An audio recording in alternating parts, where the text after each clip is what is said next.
O yandan sonra cevlimin için alsa o da daha kıymeti yoktu.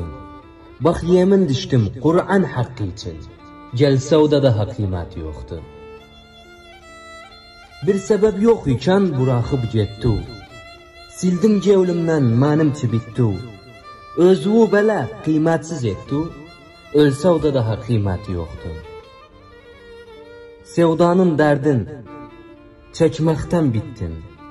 Özümü yan çektim, gözlerden ittim. Cevil kapısın çoktandan örttüm. Çalsa o da daha kıymeti yoktu.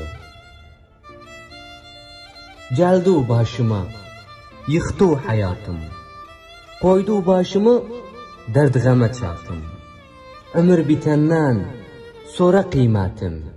Bilse o da daha kıymeti yoktu. Bilse o da daha kıymeti yoktu.